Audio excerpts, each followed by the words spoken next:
ప్రకాశం జిల్లా అద్దంకిలో సైబర్ నేరగాళ్ల ఉచ్చులో పడి 1,23,00,000 మోసపోయాడు ఓ రిటైర్డ్ ఉద్యోగి.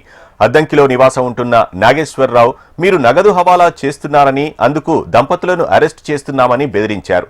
డిజిటల్ అరెస్ట్ చేశామని బెదిరించి వీడియో కాల్ ద్వారా ఆస్తి వివరాలు తెలుసుకున్నారు.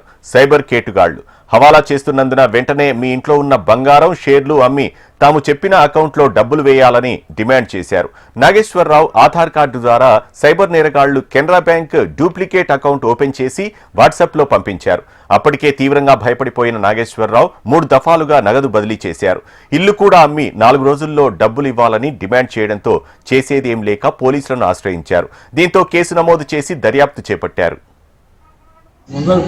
టెలిఫోన్ చేసి మీది ఆధార్ కార్డు మీకు దొరికింది, దాని ద్వారా కెనరా బ్యాంక్లో కరెంట్ అకౌంట్ ఓపెన్ చేశారు, దాని ద్వారా హవాలా చేస్తున్నారు, అందువల్ల మిమ్మల్ని అరెస్ట్ చేసి తీసుకెళ్ళి బాంబేలో 40 రోజులు మేము మీ ఇద్దరిని నన్ను మా మిసెస్ని ఉంచి ఫోన్లు కానీ ఏమి ఇవ్వకుండా ఒక్క మెడిసిన్ తప్ప ఇంకేమి ఇవ్వము అన్నారు.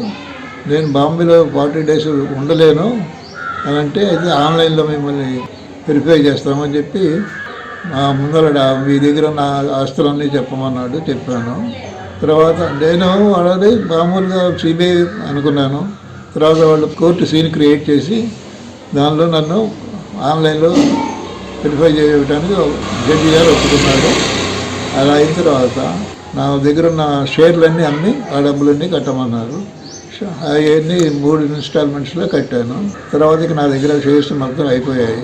ఇక నా క్యాష్ కూడా ఏమి లేదు, మొత్తం ఇంక్లూడింగ్ ఫిక్స్డ్ డిపాజిట్స్ కూడా తీసి కట్టేసేసాను. తర్వాత ఒక డబ్బులు 48 గంటల్లో కానీ 72 గంటల్లో కానీ వాపసు వస్తాయన్నారు, కానీ ఏమి రాలేదు.